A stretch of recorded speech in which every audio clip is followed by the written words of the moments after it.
ልጁን ለማሳደግ ራሱን ዝቅ አድርጎ የልጁን ዳይፐር እየቀየረ ሚስቱን እግሯን እያጠበ በቃ እንደ ወንድ ሳይሆን እንደ ሴት የሚኖርን ራሱን ዝቅ አድርጎ ልጆቹን ለማሳደግ እንደ ወንድነት ሳይሆን እንደ ሴት የሚኖርን ወንድ ፕሊስ ባካችሁ ሴቶች አትፈታተኑ። ልጆቹን ያሳደግበት አንዳንድ ጊዜ ለመኖር በለ ራስን ዝቅ አድርገ በቃ ዝም በለ በቃ በመኪና ላይ ከዚህ 200-300 ኪሎ ሜትር መኪና እየነዳ ድንጋይ እየተሸከምክ ቢሮ ላይ ወገብ ቆብጦ ዲስክ መንሸራተት ባንክ ላይ መንግስት አየር መንገድ ብዙ ቦታ ላይ ልጆችን ለማሳደግ አንተ የደም ዋጋ እየከፈልክ እስኪ ወንድ ሁን የምትል ሴት አለ። የኔ እናት ከዚህ በላይ ምን ወንድነት አለ?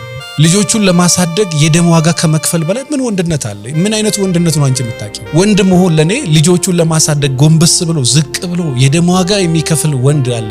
ከዚህ በላይ ምን ወንድነት አለ? ለሚስቱና ለልጆቹ ጨጓራ እስኪመጣ ጉበት እስኪመጣ ዲስክ እስኪመጣ እስከ ምሽቱ 3 ሰዓት 4 ሰዓት እንቅልፍ እስከሚያጣ በሽታ በበሽታ እስከሚሆን ልጆቹን ለማሳደግ ዋጋ የሚከፍል ከዚህ በላይ እኔ ጀግና ወንድ የት አለ? ከየት ይምጣ ጀግና ወንድ ከዚህ በላይ? እንደው በጣም አደራችሁን ሴቶች በጣም ሲበዛ እኔ ልጆቿን ለማሳደግ አንገት ደፍታ ከሴትነት ጠራው ውበቱን ትታ ሞዴልነቱን ትታ ብዙ ነገር ትታ ጸጥ ብላ የምትኖር ሴት ከዚህ በላይ ሴትነት ምን አለ? እስኪ ሴት ሁኚ ምን አለ ከዚህ በላይ ሴት ነው? እንደ በሬ ቆዳ ተወጥራ ያለች ሴት ከዚህ በላይ ምን ሴትነት አለ? እስኪ ሴት ሁኚ ከዚህ በላይ ምን ሴት? ለአንተ ሴትነት ምንድነው? አንተ ራሱ ታውቀዋለህ ወይ?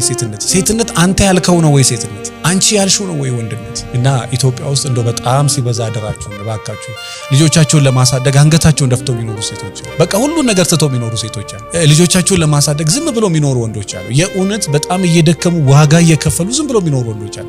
በሴት ተጠብሰው በቃ እግዚአብሔር ይፍረድባት ብሎ ለእግዚአብሔር ሰጥተው ዝም ብለው የሚኖሩ ወንዶች አሉ። እና በጣም በዚህ ዘመን ያላችሁ ሴቶች ራሳችሁን እንደ ውጭ ሀገር ሴት ባታዩና ስነ ስርዓት ቢኖራችሁ ጥሩ ነው። አለበለዚያ የፈታች ሴትን እኔ ብናገር ያምርብኛል። በጣም እናውቃቸው የሀገር የፈቱ ሴቶች በምን ደረጃ እያሉ እንደሚኖሩ እናውቃለን። ከውጭ በጣም ደስተኛ እንደሆኑ በጣም እንትን እንደሆኑ ነው የሚያወሩትና ብታስተውሉ ጥሩ ነው። በሴትም በኩል በወንድም በኩል ይሄን ነገር በደንብ ብታዩበት ጥሩ ነው።